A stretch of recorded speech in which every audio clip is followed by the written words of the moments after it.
I'll tell you a little bit about the day in the life of a CEO I know.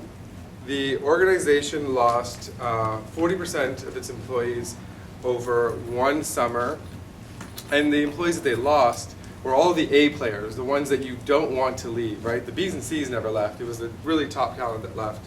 And the company was just struggling to recruit employees.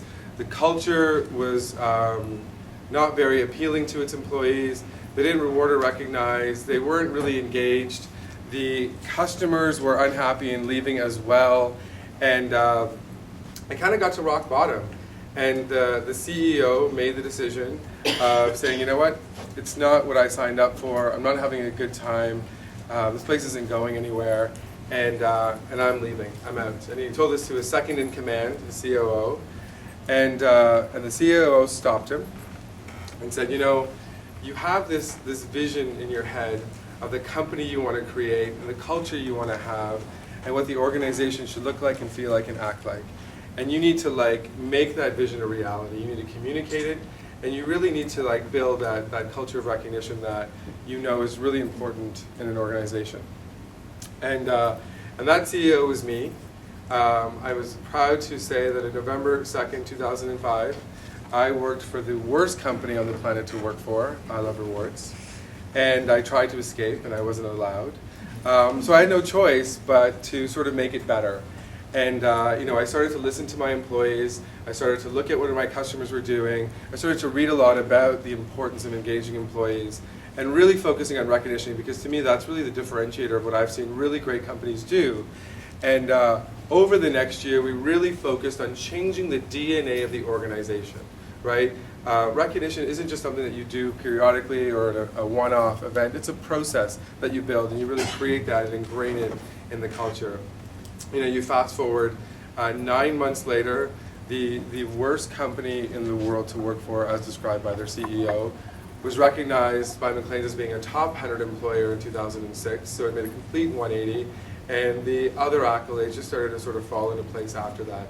And it's a pretty cool place, and if you're ever in Liberty Village in Toronto, I encourage you to come out, visit us at the In-Centre, home of I Love Rewards, and get a sort of a sample of sort of the things that we're doing, that we've learned from our companies and some of our competitors and stuff.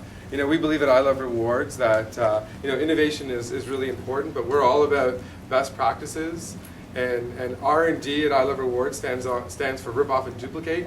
So we just copy what the best people are doing and then bring it back to our company and then tell our customers about it. And that's a way faster way to learn than trying to invent stuff. So I encourage you to R&D in your own organizations and figure out what's going to work for you and try to bring something back that's sort of tangible to your companies. Okay, so for the next 40 minutes, I'm going to sort of walk through some of the theories or the things that I've learned about recognition.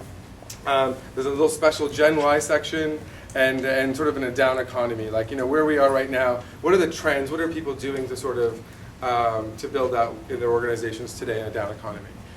So, without further ado, everyone recognizes this statue, but ties in nicely with the Hollywood theme here. It's an Oscar. It is the highest form of praise and recognition the Academy of Motion Picture and Sciences bestows on its top actors every year. There is no higher recognition or praise that you can get in that industry. And the unique thing is that in every business, in every industry, there is some sort of monument or figure. There's the Super Bowl ring. There is the Nobel Prize. There is the Stanley Cup that you get to hoist over your head. The top thing in every organization is some sort of tangible item that really accomplishes. When you get there, you've arrived, right? That's what you're sort of going for. That's the pinnacle. So I just want to leave you with that thought. Everyone recognizes the yellow sticky on the screen. It's a 3M Post-it note. 3M, a guy by the name of Art Fry at 3M, spent 20% of his time. 3M allows its engineers, it is a very engineering-focused environment, allows its engineers to spend 20% of their time on an area of the business that they're passionate about, right? They can sort of tinker with different things, they can experiment, create, work with other departments, sort of learn and grow together.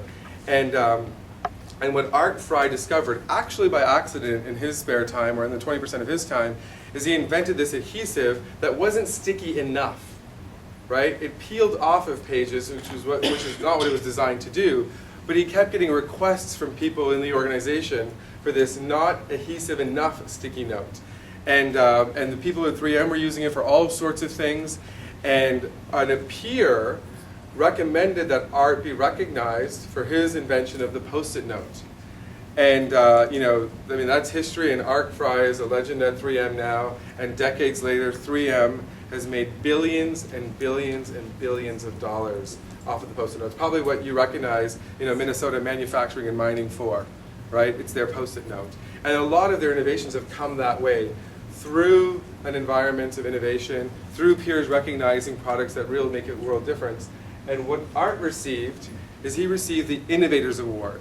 For the billions of dollars of value he created in his organization, the Oscar at 3M is the Innovators Award. It goes to the top engineers, the top innovators. And for the rest of his life, he'll be recognized for accomplishing and changing 3M and how we know it today. So I ask you, what's the Oscar in your business?